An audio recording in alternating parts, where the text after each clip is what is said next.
Well, we may not have a quorum tonight. Yeah, I didn't see any emails from anyone saying they couldn't make it.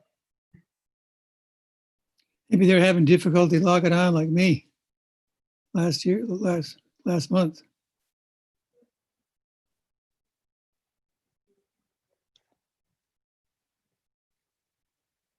Maybe that's a thought. I don't know.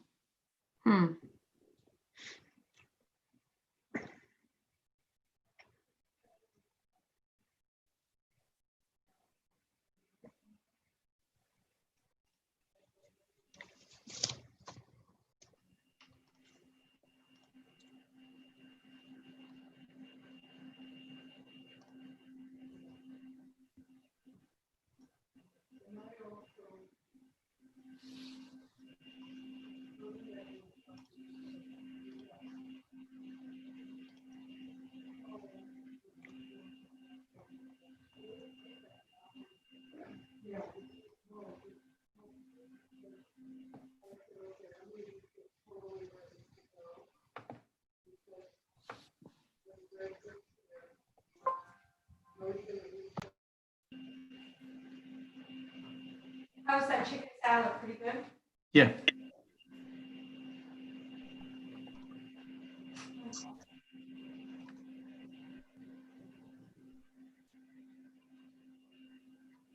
Hello, everyone. Hi. Hello. Hey, Peter.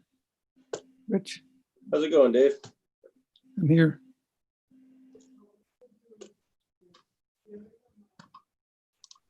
So I do have the meeting recording and live streaming now.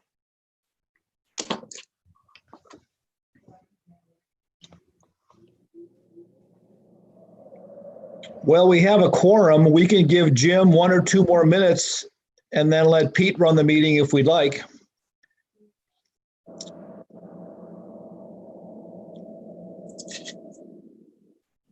Okay.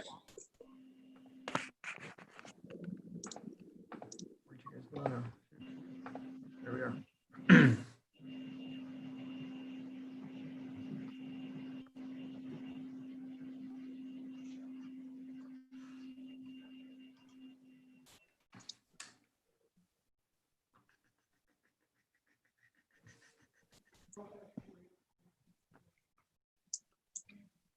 There's Mr. Fisher.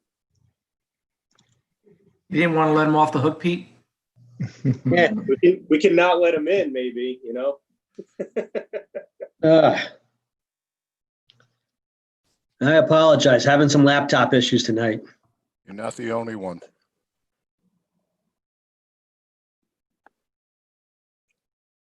What are we up to? 1, 2, 3, 4, 5. I did not hear from. No, you have 4. I am not a commissioner. I know. I was counting Mel. Yes, there he is. Yep. I'm Yep. here. I just not a video right now. Okay.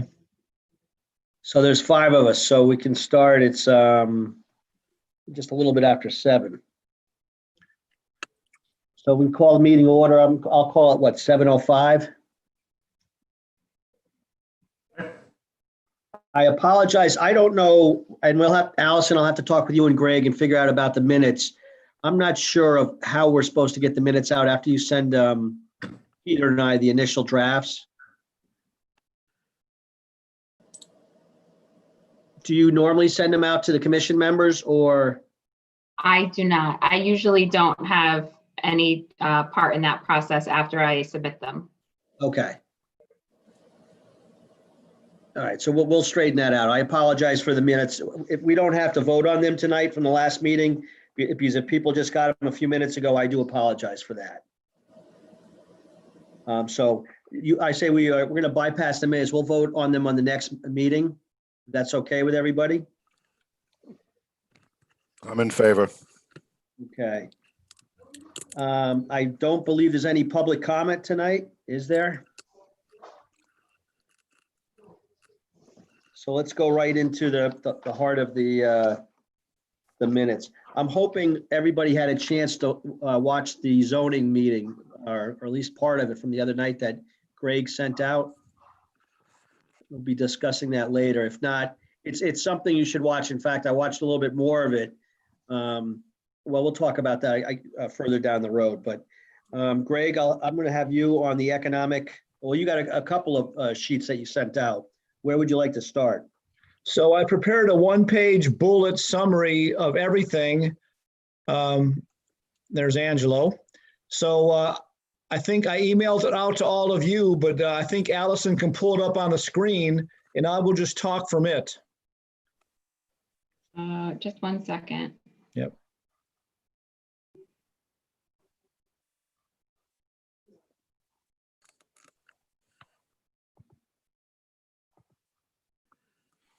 Welcome, Angelo. You know you're on mute, right? Hi, everyone. Hey, Angelo. Welcome to the new normal. Yeah, thanks. Okay, so this is a one-page summary of everything under new business that I'm on the agenda for. So I'm just going to run through this and wave your hand if you want me to stop and you want to ask a question. So first, 5 or 6 points regarding economic development, just in general. The first is I sent a message out to all of you and the Planning Commission about a metropolitan area planning webinar coming up on the 19th. You're welcome to participate in that. And it's really about things that are happening in the big cities in Lower Fairfield County, specifically with something called Connecticut Fast Track. It's a program to just get more infrastructure in place for mass transportation, rail and bus. But you're welcome to, check that out if you'd like.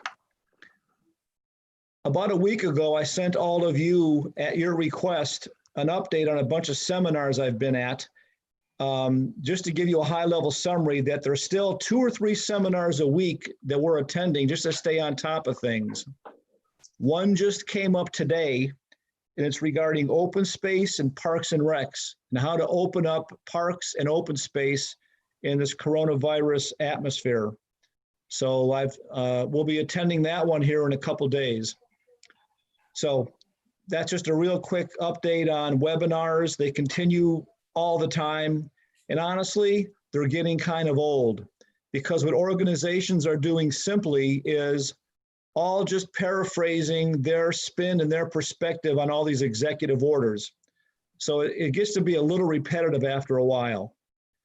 And in Brookfield, Dr. Sullivan is on a task force at the state level where we get that information from him directly. So and we meet weekly with Dr. Sullivan on how we're opening up town hall and how we deal with all these issues.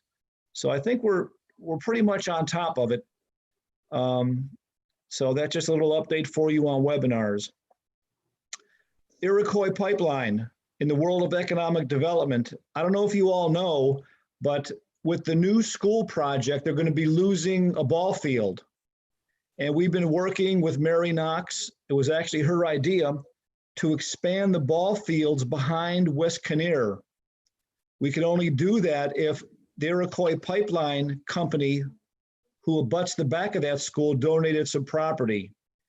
And I'm happy to report that they're donating two acres, and we're going to be able to expand the ball field behind West Kinnear. So that we've been working on that deal for a few months, and I'm happy to let you know that that's moving along very nicely. Vale Road water main. Jim Fisher and I were at a meeting over 2 years ago with a company called Greenfield Global, and they're on Vale Road. And as Jim knows, they basically said, if we can't get more water, we're going to have to develop our business elsewhere, not in Brookfield. And here we are. It took 2 years, but after a lot of negotiation and discussion, that water main extension from Bethel into Brookfield on Vale Road is actually happening.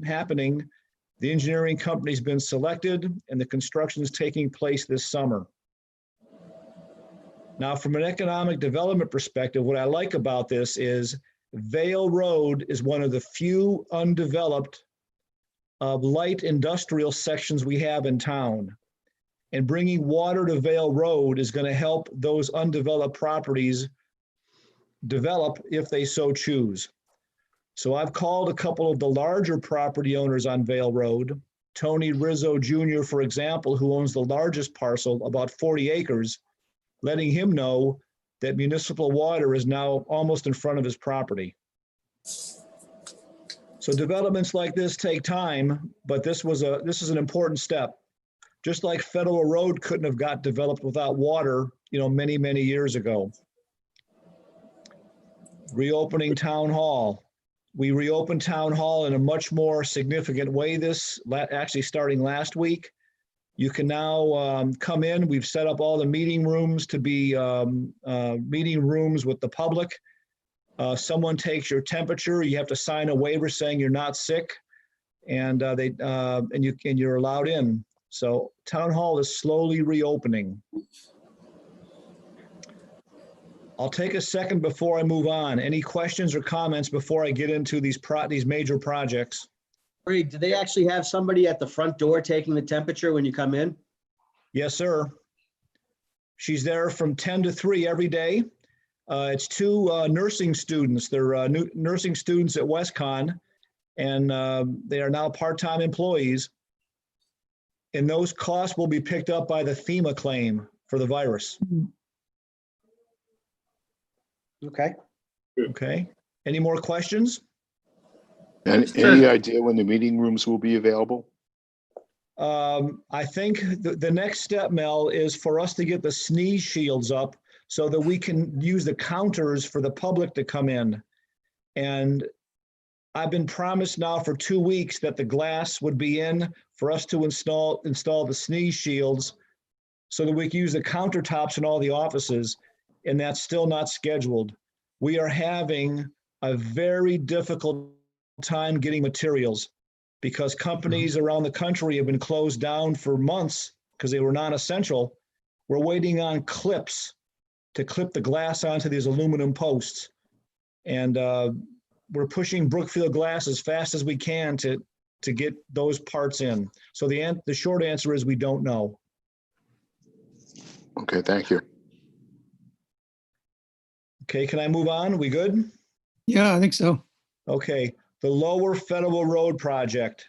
This is the first of 3 projects that are scheduled for construction in 2021. In 2021, we're going to have projects in downtown and the TCD, in front of Chick-fil-A, all the way from BJ's all the way up to Ramen Noodle House and Candlewood Lake Road. It's going to be a busy summer on our roads next summer. So the Lower Federal Road project, we had a conference call earlier this week. Construction is scheduled to start in July of 21. And this is widening the road. This is putting in sidewalk. This is adding a couple lights. I think you all know about this project, but I'm just here to tell you it's still on schedule and the design is final. The Ramen Noodle House and the building north of it are now owned by the state, and those businesses have been or are in the process of being relocated. At the ZBA meetings, there have been, I don't know, maybe 18 or 20 properties that are part of the taking with this project, where there's variances that need to be acquired for this roadway project to go in. 4 of them were a couple days ago. And I'm very happy to say that the ZBA is completely behind this project and every one of the variance requests have been granted. I think in general, everyone feels fixing Federal Road is a high priority. So this one's sailing through nicely.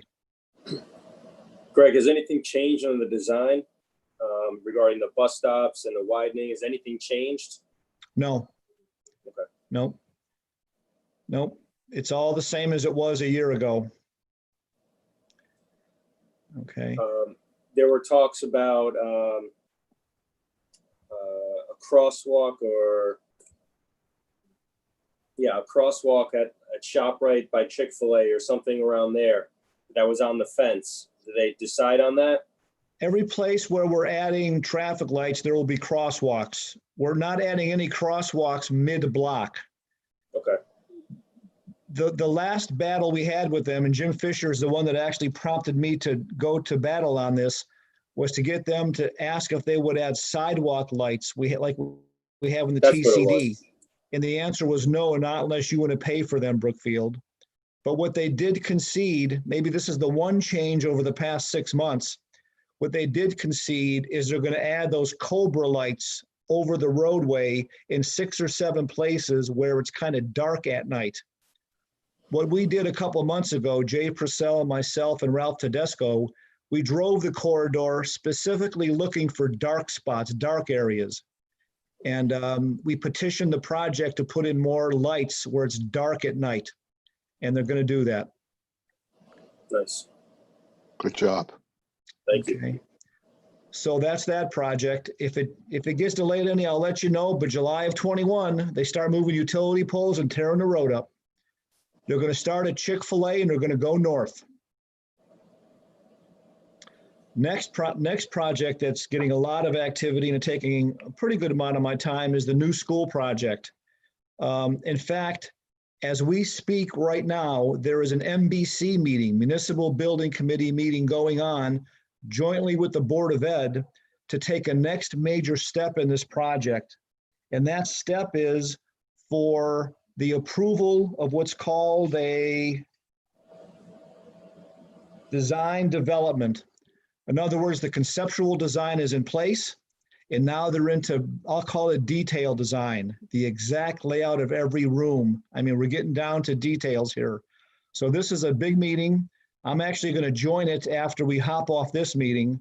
There's going to be a lot of people at that meeting as far as engineers and consultants and architects and Board of Ed.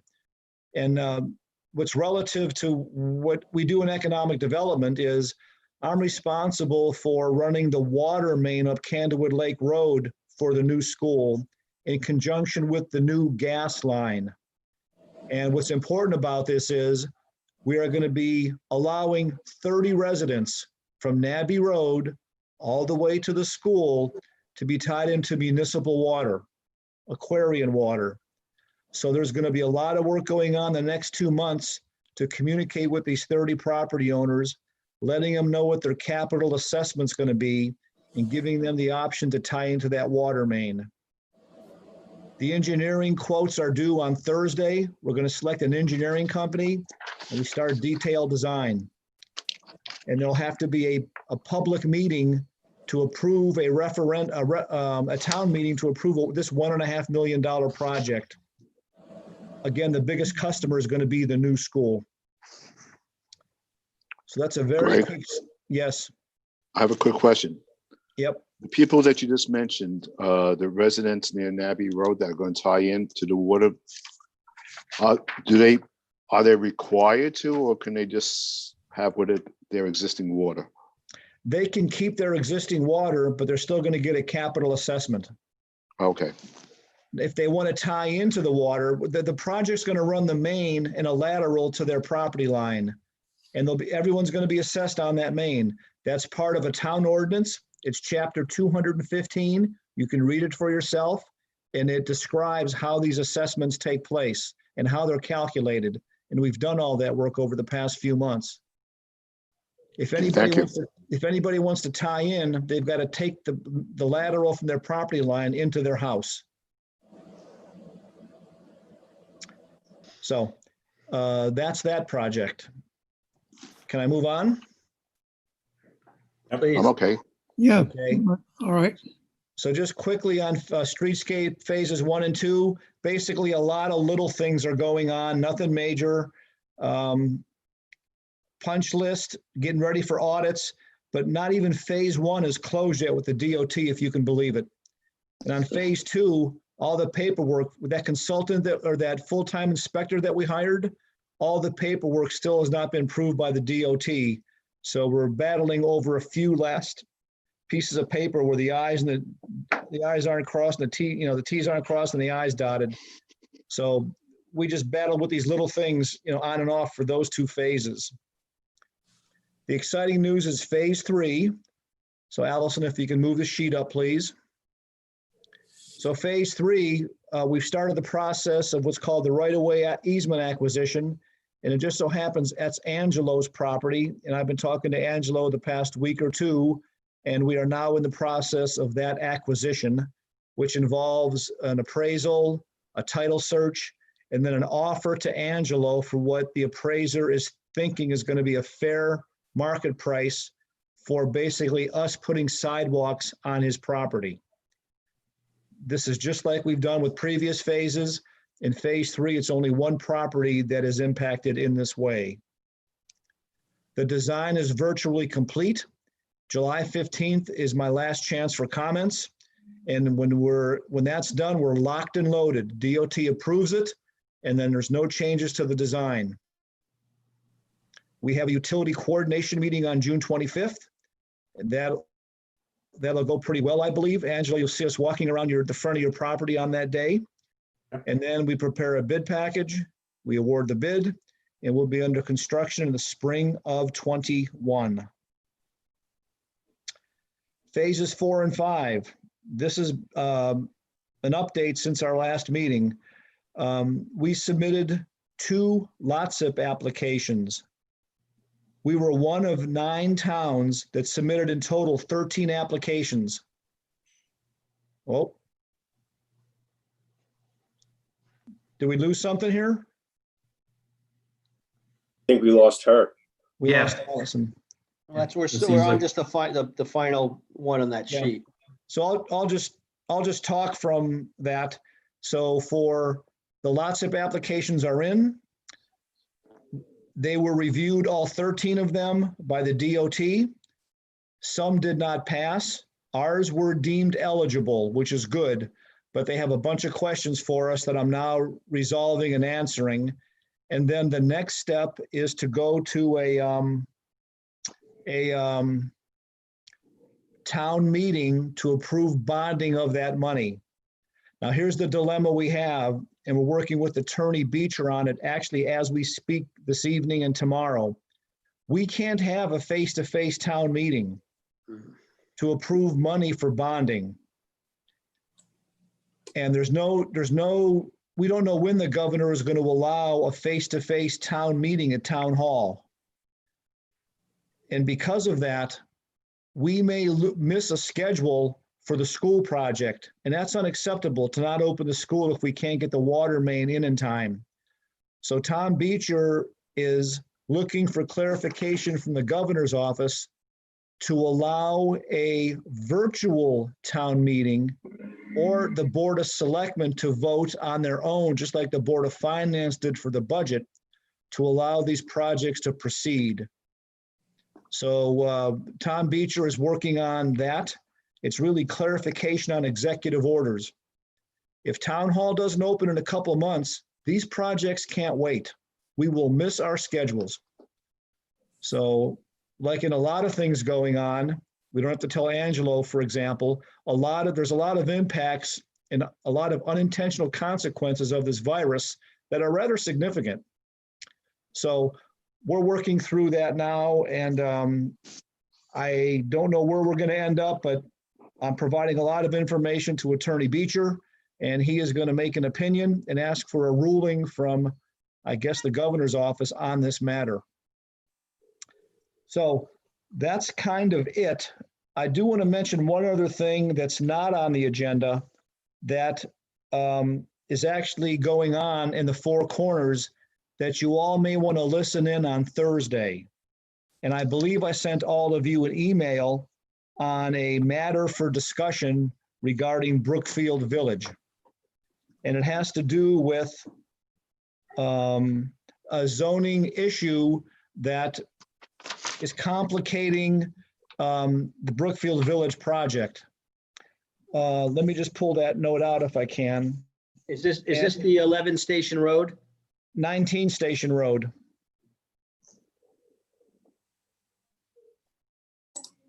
It's townhomes on 19 Station Road.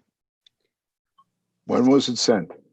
I sent it, at least I thought, I might have only sent it to Jim, I'm not sure. I would have sent it a couple days ago. Was this is the link to the zoning meeting? Yes. Why Yes. do I think it was number 11 Station Road, but it could be 19. I could be mistaken. Sent it June 15th. Yeah, Yesterday, okay. Yes, so do you all have it? I have it.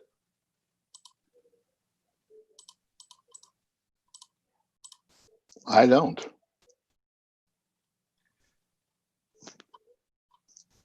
Okay, let me briefly describe what's going on, and you may choose to listen in on the planning commission meeting.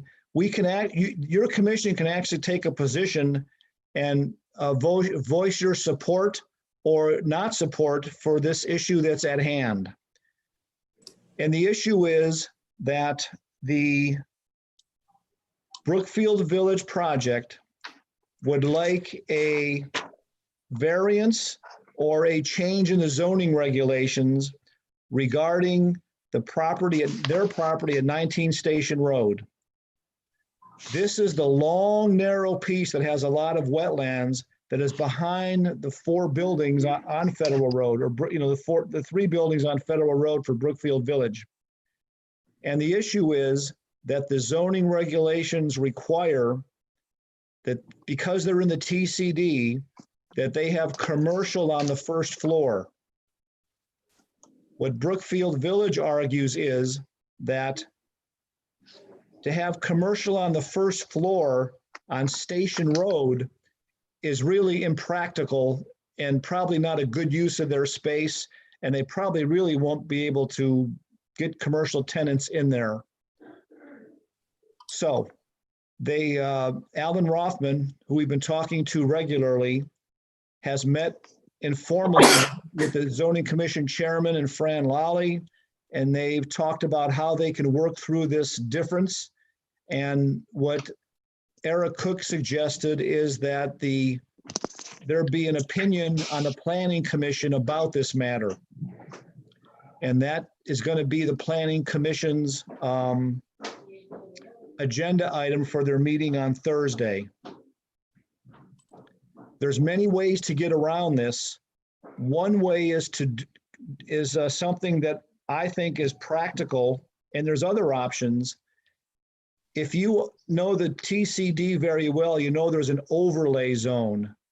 And the overlay zone was only those properties abutting Laurel Hill. Well, this property, 19 Station Road, is just one property off that. So one way to get through this requirement to have commercial on the first floor is to expand the overlay zone by this one property. That would get them away from this commercial on the first floor requirement.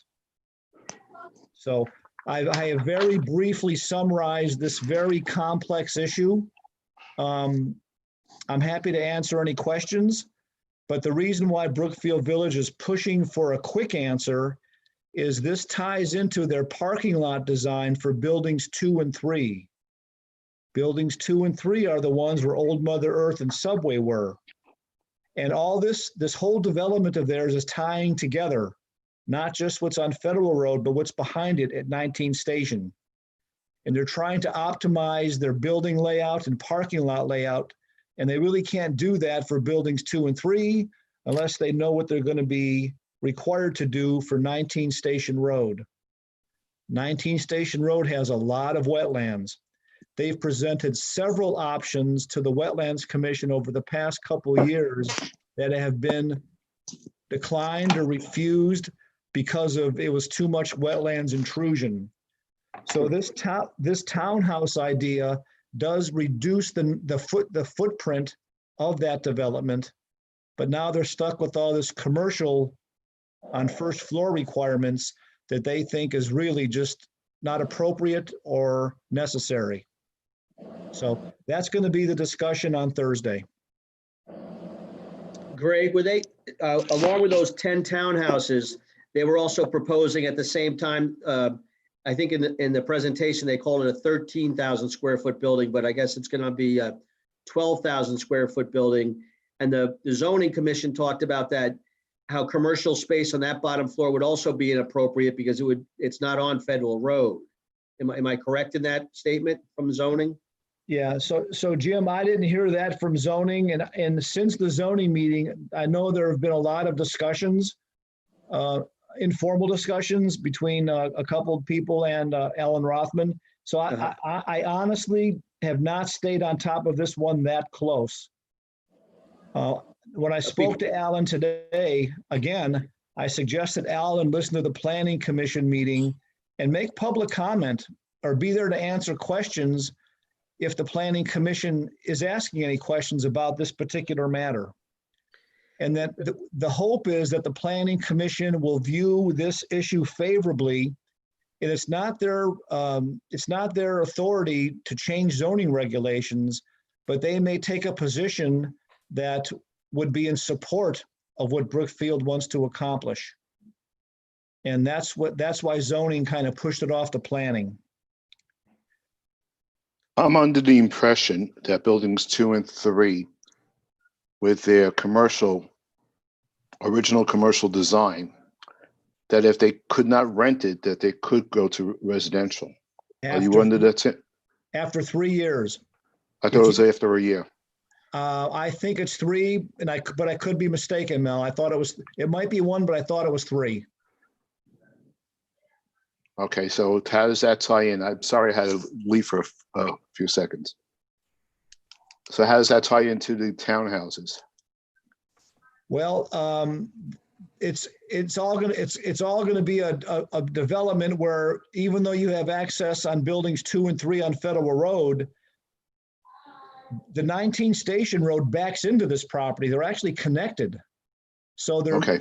how you design the parking lot and traffic flow, they want to kind of make it all flow together. Brookfield Okay, thank Village, Brookfield Village maybe 6 months ago or so, bought the old post office building. Behind Rich's ice cream? Mm-hmm. That old small, they just bought that property, and that's allowed them to expand their footprint a little more and have, continuity in their development. Okay. Greg, are they Thank you. still scheduled to start constructions on buildings 2 and 3 July 1? Yes. But I got to tell you, this little fly in the ointment, I hope doesn't delay their plans. I know it's a very important matter to Alan. He's been calling and talking a lot to us at Town Hall pretty much all week and last week, pretty regularly. Someone I've followed this for a while, I would be in favor of them with what they presented, because I think that in this day and age, after what we've just gone through, to try to expect them to get commercial tenants on the first floor after this virus, I think it's going to be very hard to get commercial tenants in anywhere. And I would be in favor of them having just townhouses in the buildings they proposed. I don't see how, commercial commercial ventures are going to be viable on Station Road at this time. So there's a couple ways they can get there. One would be changing the zoning regulations for that overlay zone like I talked about. But Alan actually has a couple other ideas he mentioned to me today that I think he's going to present to the Planning Commission on Thursday. So, the first question is, do you think that you would agree that you don't want to require commercial on the first floor? Then the second question is, how do you get there? And there's a couple options.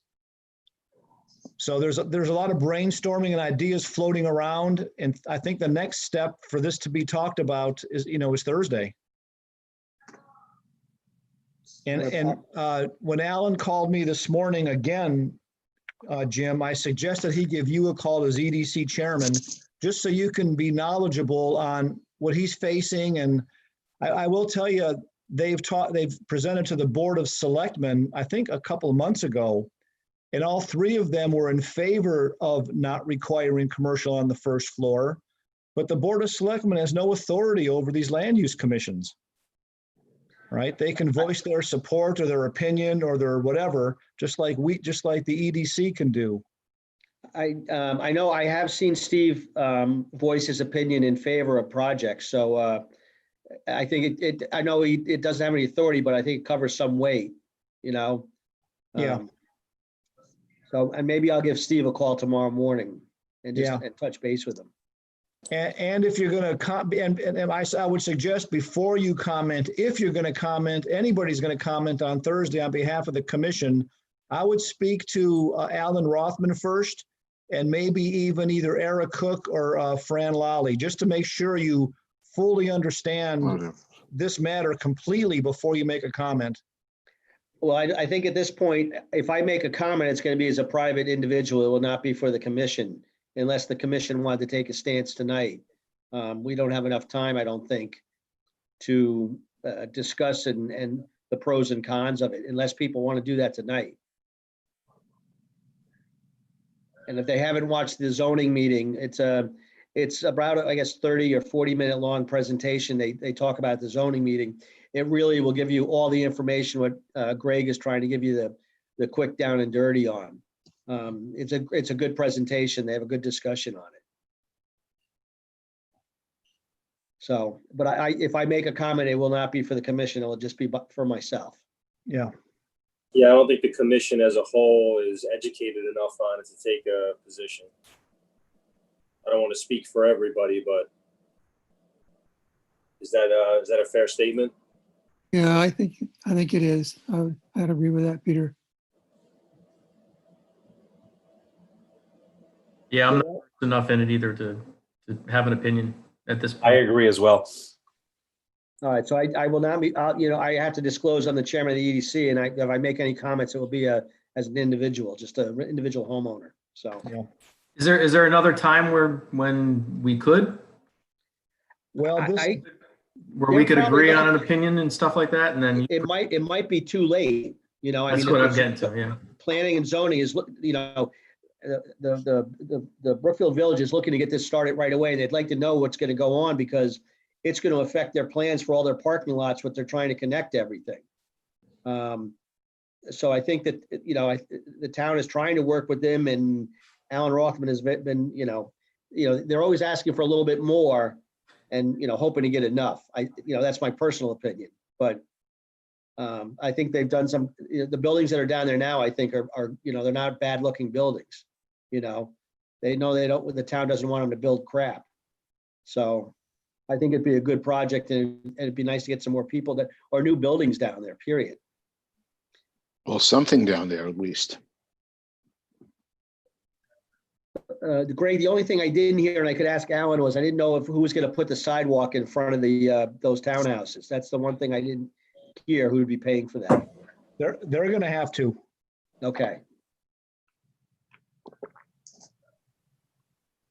And like every other development in the TCD passes by my office, and I make sure I review those plans, and I go to every zoning meeting and I say, here are the design standards for the TCD, and this project must meet them. I make that very clear.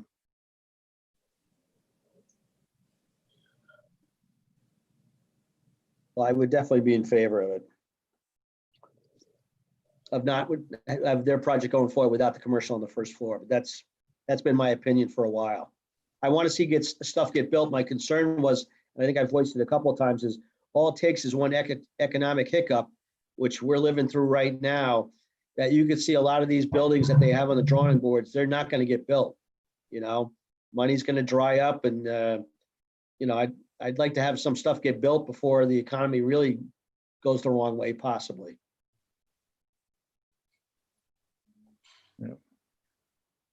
All right, so that's all I planned on presenting tonight. I'm happy to answer any other questions. As far as phase 2 is coming along with opening up the other businesses in town, how is that treating you in the town hall? Oh, phase 2 of COVID? Yeah, Honestly, we're not overwhelmed with the public coming in because you have to set up an appointment. You have to come in with a mask. It's only really 3 or 4 or 5 appointments a day for all of town hall. So people are staying away for whatever reason. They're uncomfortable coming in, even they themselves or whatever, or whatever. But we're not overwhelmed. The phones are busy. We get a lot of phone calls. We do a lot of things over the phone. And some employees still aren't comfortable coming back. So those that do go in, we pick up a little bit more of a load. There's schedule, as you know, the Greenway's open, right? The Still River Greenway. and Mhm. people are violating some of those social distancing rules. So there's phone calls coming into town hall, basically saying that it's a problem. The library's planning to open, everything's virtual. So things are slowly starting to open. It's really just kind of one step at a time. The other thing I'll just say, they talked about the zoning meeting was, I guess the new COVID phase 2 is the restaurants are going to be opening up, I think midweek this week. Is that correct? Tomorrow. Well, so they were going to tell them, if you watch the meeting, all those outdoor tents probably had to come down today because they did not want, per the governor, all those tents, the outdoor seating areas that they gave them a quick little injunction that they could have meals out there. That's all got to go away. That's probably all, they're all going to have to take them down if they're going to open tomorrow. So I don't know what that's going to do to their business, but they didn't want them staying out there over certain times. What was the reasoning? They were afraid it would become a drinking zone or something like that. And they just want, if you can open up inside, they want people, I guess, going inside. It's kind of a catch-22. And, in one breath, you might say people feel safer eating outside. But that's coming down from Hartford. That's not, I don't think it was left up to individual towns. But if you watch that zoning meeting, I'll send it out again. It really is worth, 40 or 50 minutes of your time to watch that zoning meeting. It's a very enlightening.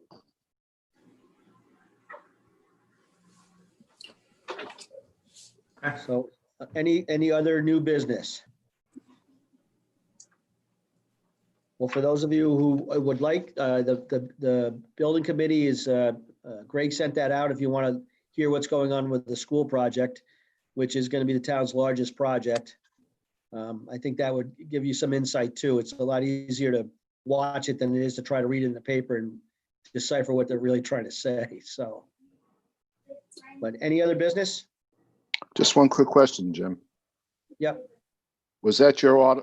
Did you write that letter in the News Times last week? Was that you? Yes, that was me. Yes, it was. Very good. Very good.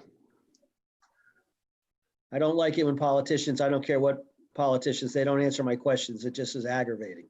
Right. It was a very good letter. I meant to call you about it. Oh, thank you. Some people don't like it, I'll tell you that. But anyway, whatever. Okay. All right, any others? Then can we get a motion to adjourn? I'll make a motion to adjourn the meeting. Mel makes the motion. Do we get a second? I second. Second. Angelo seconds, and all in favor? Oh, wait, I'm one sure. second. Okay. Go ahead, Bel. Angelo, you made a comment earlier today. You want to discuss it? Yes. I talked to Mel this morning, and he had mentioned to me a while back that at the time the town was thinking of appropriating X amount of dollars so that if businesses or small businesses in Brookfield wanted to borrow the money, that they would allocate some money. And I told Mel at the time I wasn't in favor of that, of using taxpayer dollars towards that. But I am in favor if the town was willing to help small businesses in other ways, like deferring the payment for the assessment, or deferring the payment for the water line, the way some banks are doing with other things. That wouldn't be a bad idea. This way, you're not using taxpayers' dollars. All you're doing is deferring these bills for 2-3 months or whatever they would feel adequate. So you're still getting paid. You're not getting it something for free. Yeah. So And I'm there not are- sure if the money Mel was talking about, there was some talk of there'd be money available for small businesses to do updates to the facades and stuff in the downtown area. No, That's No, not the money. we're that's talking not what I was talking about. no. No. It was to keep them afloat. But because of COVID? Yes. Well, I mean, I think Peter's familiar with the business loans and stuff like that that's going on now, correct? I mean, the PPPs and, Yeah, I mean, it's still going on. There's still funding available. The problem is, the PPPs were for payroll and it was covering, 2 months. They made some expansions to the forgiveness period, but it still only covers 2 months. So no matter how well you want to spin it and defer it and push it down the road, it's only covering a certain period of time. So, we're well past 2 months into this crisis and small businesses are still struggling. And even though we're starting to open up, it's on a limited capacity, and that's not saying, how favorable the public is going to be about jumping into all these different businesses. People are still apprehensive. So you have a lot of businesses, depending on the type of industry that you're in, they're still unsure. There's still a lot of uncertainty, and a lot of them are living day to day trying to figure out what they're going to do. So PPP is still alive and active. However, you can only apply once. So how are these businesses going to continue to move forward? And that's, some kind of supplemental financing or supplemental programs or grants or something is what they're looking for, whether it's deferring some kind of taxes or costs. I think that's what a lot of the business community is looking for. Don't get me wrong, there are some industries that are thriving right now, but there are others, especially in the retail sector, that are struggling. But to Angelo's point, I mean, the commission as a whole can take a position on this, or maybe Chairman Fisher talks to Steve Dunn, but there are many kinds of taxes that can be deferred. Property tax, a water assessment tax.